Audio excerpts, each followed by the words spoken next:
Halo, perkenalkan nama saya Johanna NC Hotang dengan NIM 118190033, kelas RB Metodologi Penelitian. Di sini saya akan menjelaskan tentang perancangan ke depannya untuk TA saya mengenai sistem informasi persediaan barang di PT Pratama Mandiri Paksi Kota Bandar Lampung. Nah, di sini ada beberapa outline yang akan saya angkat, yaitu yang pertama latar belakang dan masalah objek penelitian atau general, yang kedua kepentingan dan urgensi penelitian, ketiga rumusan masalah penelitian, keempat tujuan dan manfaat penelitian, kelima ruang lingkup penelitian, enam alur proses kerangka dan model penelitian, tujuh kriteria proses dan kerangka model penelitian, 8 metode pengumpulan data, 9 metode pengukuran dan analisis data, dan 10 metode interpresentasi hasil.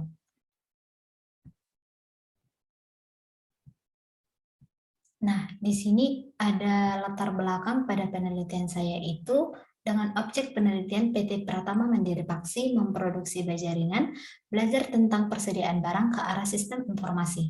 Nah, sistem persediaan barang yang masih manual sehingga perlunya tindakan yang membuat sistem informasi. Kemudian di sini ada kepentingan dan urgensi penelitian.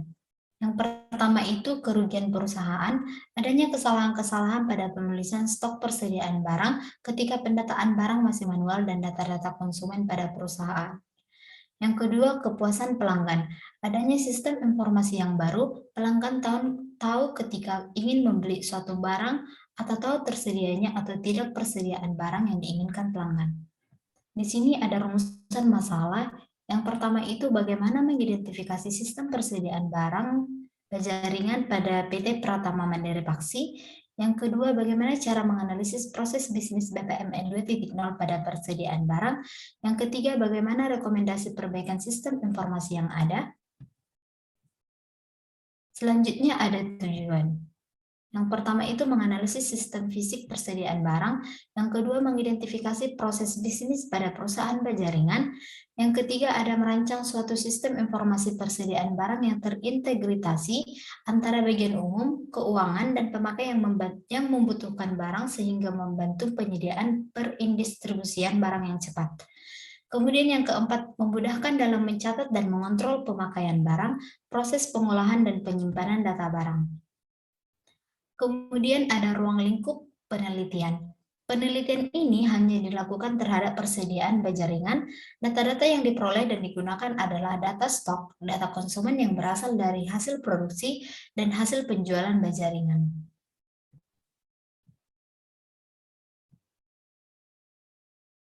Kemudian, pendekatan metode dan pembahasan yang dilakukan penelitian ini melingkupi metode identifikasi sistem dan analisis proses bisnis BPMN 2.0 atau Business Process Model NTC. Di sini ada manfaat penelitian. Yang pertama itu ada manfaat bagi perusahaan. Di sini beberapa manfaat bagi perusahaan adalah mendapat alternatif dalam menilai kualitas kerja baru yang akan direkrut perusahaan khususnya fresh graduate.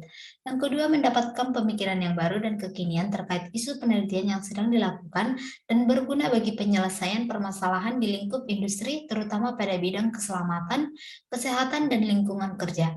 Tiga, meringankan beban perusahaan dalam penyelesaian tugas selama mahasiswa melaksanakan kerja praktik di perusahaan.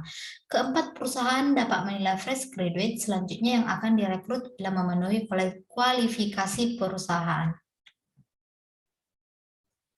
Selanjutnya itu ada manfaat penelitian bagi penulis.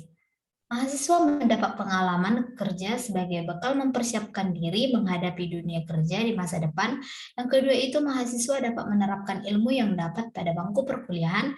Yang ketiga, mahasiswa dapat meningkatkan ilmu pengetahuan, pemahaman, keterampilan yang berkaitan dengan bidang industri. Yang keempat, mahasiswa dapat memberikan kontribusi dalam penyelesaian masalah dalam sistem informasi persediaan barang pada PT Pratama Mandiri Paksi. Selanjutnya, manfaat bagi perguruan tinggi.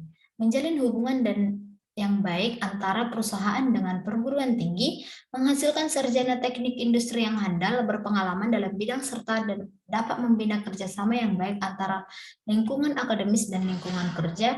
Kemudian yang ketiga, menjadi bahan evaluasi terhadap permasalahan yang ditemukan di dunia kerja untuk mengkaji kurikulum yang lebih baik. Nah, di sini ada alur proses pada penelitian saya, yaitu di mana memulai menentukan subsistem atau proses, menentukan input atau acceptable, unacceptable, control, dan uncontrol. Menentukan output yang diharapkan dan tidak diharapkan, menentukan stakeholder, menentukan peran, menentukan aturan, risiko, tujuan, peluang, kontrol, menentukan sumber daya, dan menentukan constraint. Nah, di sini ada data pada proses bisnis, di mana ada proses pengerjaannya, inputnya, dan outputnya. Kemudian kriteria, jenis, dan jumlah data sampel indikator pada penelitian. Nah, di sini data primer yang diperoleh secara langsung pada sumber yang dibutuhkan terdiri dari perusahaan di bagian persediaan barang. Kemudian data sekunder yang diperoleh secara tidak langsung untuk mendukung penulisan pada penulisan persediaan ini.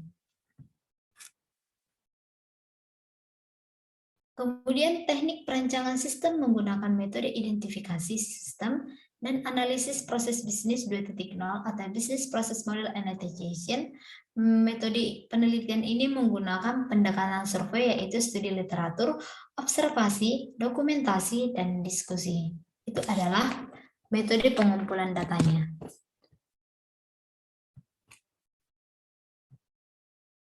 Kemudian metode pengukuran atau analisis data dan interpretasi data.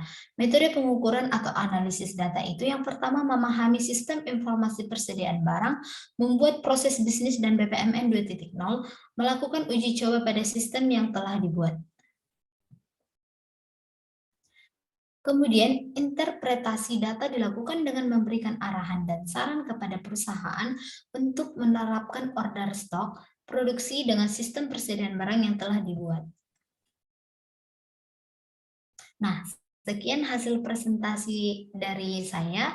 Jika ada kata atau yang menyinggung perkataan bagi teman-teman sekalian, saya mohon maaf. Terima kasih.